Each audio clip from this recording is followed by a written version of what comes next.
ಕನಿಷ್ಠ 10 ಲಕ್ಷ ಜನ ಸೇರ್ತಾರೆ.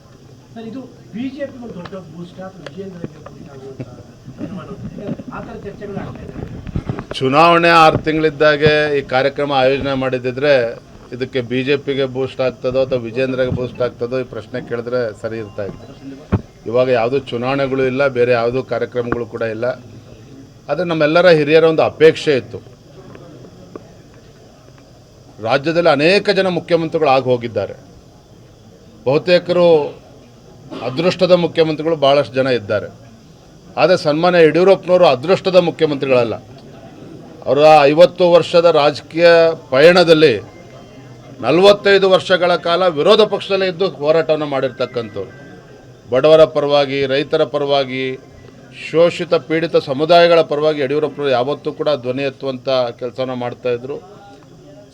ನಾಡಿನ ಹರಗುರು ಚರಮೂರ್ತಿಗಳೊಂದು ಆಶೀರ್ವಾದದಿಂದ, ಕಾರ್ಯಕರ್ತರ ಒಂದು ತಪಸ್ಸಿನಿಂದ ರಾಜ್ಯದಲ್ಲಿ ಭಾಜಪ ಸರ್ಕಾರ ಬಂದಾಗಲೂ ಸಹ ಎಲ್ಲ ಸಮುದಾಯಗಳು ಕೂಡ ನ್ಯಾಯವನ್ನು ಕೊಡುವಂಥ ಕೆಲಸ ಮಾಡಿದ್ದಾರೆ.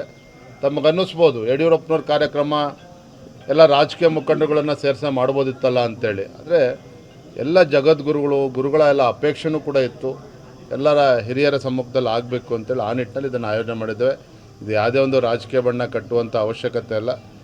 ಯಡಿಯೂರಪ್ಪನವರು ಅಂತೇಳಿದರೆ ಜನರಿಂದ ಜನರಿಗಾಗಿ ಜನರಿಗೋಸ್ಕರ ತಮ್ಮ ಜೀವನವನ್ನೇ ಮುಡುಪಾಗಿಟ್ಟಿದ್ದಂಥ ಒಬ್ಬ ಧೀಮಂತ ನಾಯಕ. ಅಂಥ ನಾಯಕನ ಸಂಭ್ರಮೋತ್ಸವ ಕಾರ್ಯಕ್ರಮ ನಾವೆಲ್ಲರೂ ಕೂಡ ಭಾಳ ಸಂತೋಷದಿಂದ, ಉತ್ಸಾಹದಿಂದ ಆಯೋಜನೆ ಮಾಡಿದ್ದೇವೆ.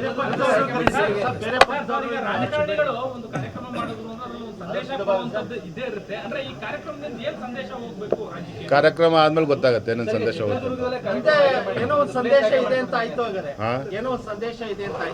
ಚಿತ್ರದುರ್ಗದಲ್ಲಿ ಯಾಕೆ ಅಂತ ಹೇಳಿದ್ರೆ ನಮ್ಮ ಗೌರವಾನ್ವಿತ ಗೋವಿಂದ್ ಕಾರಜೋಳಜಿಯವರು, ಪ್ರಭಾಕರ್ ಕೋರೆ ಅವರು ಅಧ್ಯಕ್ಷರಿದ್ದಾರೆ. ಸ್ವಾಗತ ಸಮಿತಿಗೆ ಗೋವಿಂದ್ ಕಾರಜೋಳಜಿಯವರು ಗೌರವಾಧ್ಯಕ್ಷರಿದ್ದಾರೆ.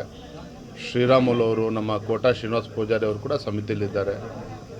ಕಾರಜೋಳಜಿ ಅವರ ಅಪೇಕ್ಷೆ, ಅವರು ಚಿತ್ರದುರ್ಗ ಸಂಸದರಾಗಿರೋ ಕಾರಣ ಮತ್ತು ಎಲ್ಲರೂ ಕೂಡ ಬರೋದಕ್ಕೆ ಅನುಕೂಲನೂ ಕೂಡ ಆಗುತ್ತೆ. ಹಾಗಾಗಿ ಕೋಟೆ ನಾಡಿನಲ್ಲಿ ಕಾರ್ಯಕ್ರಮವನ್ನು ಆಯೋಜನೆ ಮಾಡಿ